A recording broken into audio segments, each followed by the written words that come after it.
এতই অন্ধকার যে কিছুই দেখতে পাচ্ছি না। কেউ কি আসছে আমার পেছন পেছন? মাছগুলো কিনতে কিনতে দেরি হয়ে গেল। এখন কি আর নৌকো? ওই তো একটা নৌকো। আর এদিকে আসো, এদিকে আসো। গায়েটা ছমছম করছে, যেইভাবেই হোক আমাকে এখান থেকে তাড়াতাড়ি যেতেই হবে। কি লোক রে বাবা, হোক কিছুই তো বলে না। দাঁড়াও দাঁড়াও, যাবো যাবো।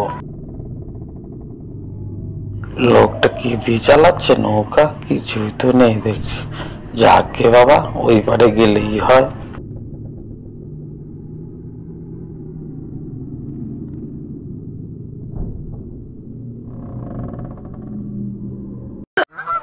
মহেশপুর গ্রামে খুব কম সংখ্যক লোক এখন বাস করে। কাজের সন্ধানে সবাই এদিক ওদিক চলে গেছে। কিছু সংখ্যক লোক যারা আছে তারা শাক পাতা খেয়ে কোনো রকমে দিন কাটাচ্ছে। এরই মধ্যে লিটন গ্রামে ফিরে আসে। লিটন হলো আমাদের গ্রামেরই ছেলে। কাজবাজের অবস্থা তো খুবই খারাপ। কি করে যে কি করব কিছুই বুঝে উঠতে পারছি না।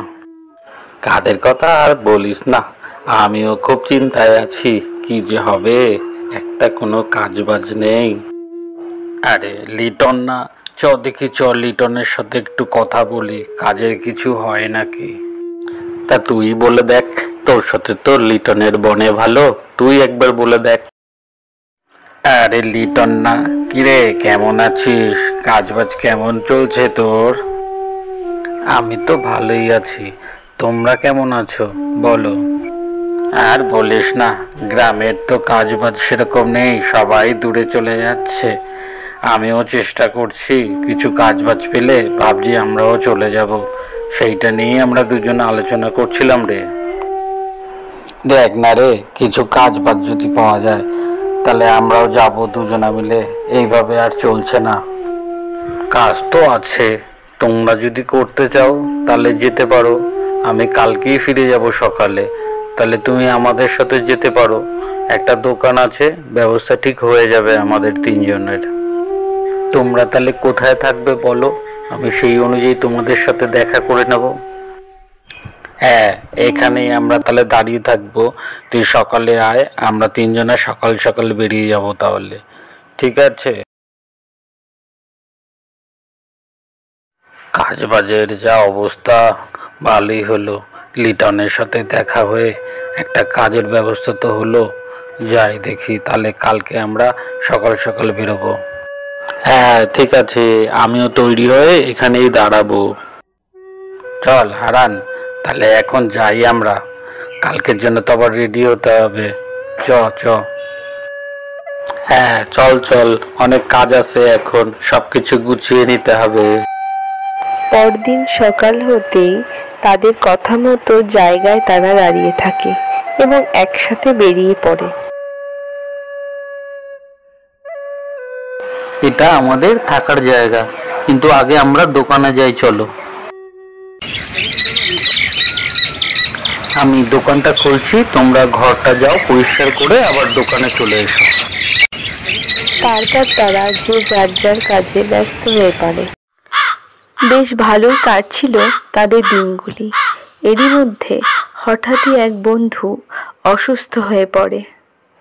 এইভাবে তো আর চলা যায় না রে, হারানের শরীর তো দিন দিন খারাপ হয়েই যাচ্ছে। চল, আর দেরি না করে লাভ নেই, আমরা বাড়ির দিকে নিয়ে যাই ওকে। সে তো বুঝেছি, কিন্তু নেব বললেই তো আর নেওয়া যায় না। এখান থেকে নিতে গেলে একটা ভ্যান বা কিছু তো দরকার, না হলে কি করে নেব? ওর যা অবস্থা, ও তো হাঁটতেও পারবে না। শোন, আজকাল করতে করতে তো খুব দেরি হয়ে যাচ্ছে, ওর তো শরীরটা ঠিকও হচ্ছে না, আরো দুর্বল হয়ে পড়ছে। আমি এক কাজ করি, আমি দোকানটা বন্ধ করে একটা ভ্যানের ব্যবস্থা করি, আর তুই ওর কাছেই থাক। দেখি যেইভাবে ওকে একটা ভ্যান নিয়ে আজকেই বেরিয়ে পড়ি, আর দেরি করলে হবে না। ঠিক আছে, দেখ তাহলে যেটা ভালো বুঝিস আমি বাড়িতেই আছি, ওর দিকে খেয়াল রাখছি। তুই আর দেরি করিস না, যা তাহলে। সবকিছু গুছিয়ে নিয়ে যেতে যেতে তাদের বিকেল হয়ে যায়। কিরে, কিছু ব্যবস্থা হলো? আজকে তো যেতেই হবে। হ্যাঁ রে, ওই কোনো রকমে একটা ভ্যান পেয়েছি, ওইটা নিয়ে আপাতত যাই, চল। আর দেরি করে লাভ নেই, ওই বাইরেই দাঁড়িয়ে আছে, চ আমরা বেরোই। কোনো রকমে একটি ভাঙা ভ্যান জোগাড় করে তারা বাড়ির দিকে যেতে শুরু করে। শর্টকাটে যাবে বলে তারা ঠিক করে নদীপথেই যাবে, ওই পাড়েই তাদের গ্রাম। রাত হয়ে যেতেই নদীর ঘাট পুরো ফাঁকা হয়ে যায়। বেশ কিছুক্ষণ অপেক্ষা করার পরে তারা দেখতে পায় একটি নৌকো। ও মাঝি ভাই, মাঝি ভাই, ও মাঝি ভাই, মাঝি ভাই, ও মাঝি ভাই, মাঝি ভাই, এদিকে একটু এসো না, আমরা যাব।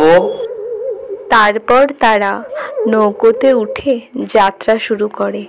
কিছু দূর যাবার পর, এটা তো একটা বাচ্চা ছেলে মনে হচ্ছে, কি জানি, অন্ধকারে হয়তো আমি ভুল দেখছি।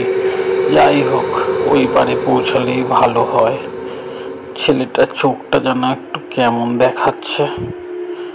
কিরে, আমার যেন কেমন একটা সুবিধার মনে হচ্ছে না, তোর কি তাই? আর এত আস্তে আস্তে চালাচ্ছে নৌকা, কবে আমরা পৌঁছবো? চল আমরা দুজনে মিলে হাল ধরি আর ওকে বলি বসতে, তাড়াতাড়ি তাহলে পৌঁছে যেতে পারবো। তাদের কথা মতো মাঝিকে ভিতরে বসতে বলে তারা নৌকো চালাতে থাকে। হঠাৎ একটা আওয়াজ কানে শুনতে পায়।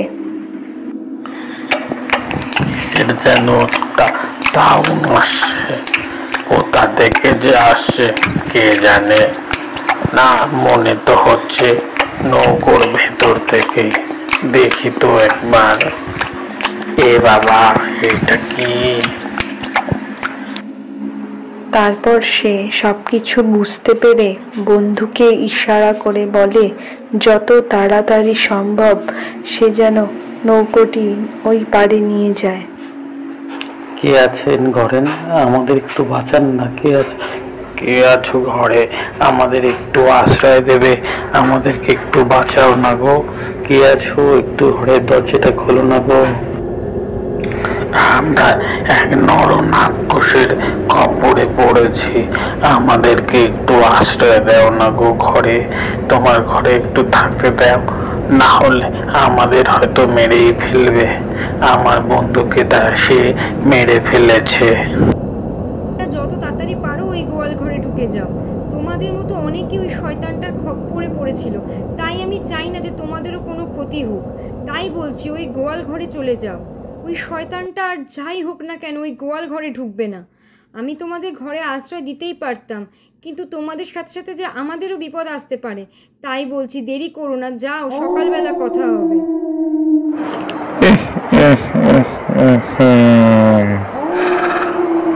আজ তোরা খুব বাচ্চা বেঁচে গেলি, না হলে তোর বন্ধুর মতো তোদের অবস্থা খারাপ করে দিতাম। রাতে ওখানে থাকতে তোমাদের কোনো অসুবিধা হয়নি তো? কি যে বলো, জীবনে বেঁচে গেছি এটাই অনেক। কিন্তু তুমি এত কিছু জানলে কি করে? সে অনেক কথা। অনেক বছর আগে বাবা আর তার ছেলে দুজন মিলে অনেক রাত অবধি নৌকা চালাতেন। একদিন রাতে কিছু ডাকাত তাদের উপরে হামলা করে ছেলেটিকে জালে পেঁচিয়ে নদীর জলে ফেলে দেয়, এবং বাবার যে কি হয়েছে তার কেউ জানতে পারেনি। তার মারা যাওয়ার কিছু মাস পর থেকে একের পর এক দুর্ঘটনা হয়ে চলেছে। তারপর থেকেই তো রাত্রিবেলা যারা নৌকোতে ওঠে মাছ নদীতে নিয়ে যাওয়ার পরই তাদেরকে মেরে ফেলার চেষ্টা করতে থাকে। আর আসার সাথে সাথেই আমাদেরকে ওই গোয়াল ঘরে যেতে বলছিলে যে, তুমি কি আগে থেকেই জানতে ওই দানবটা গোয়াল ঘরে ঢোকে না? শয়তানটা গোয়াল ঘরে ঢোকে না। এর আগেও অনেকে এই মাঝরাতে এসে ওর খপ্পরে পড়েছিল।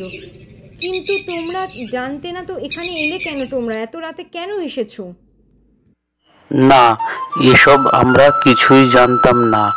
বন্ধুর খুবই শরীর খারাপ ছিল, বেরোতে বেরোতে দেরি হয়ে গেছে, তাই আমরা ঠিক করেছিলাম নদী পথেই যাব, তাড়াতাড়ি বাড়ি যাব বলে।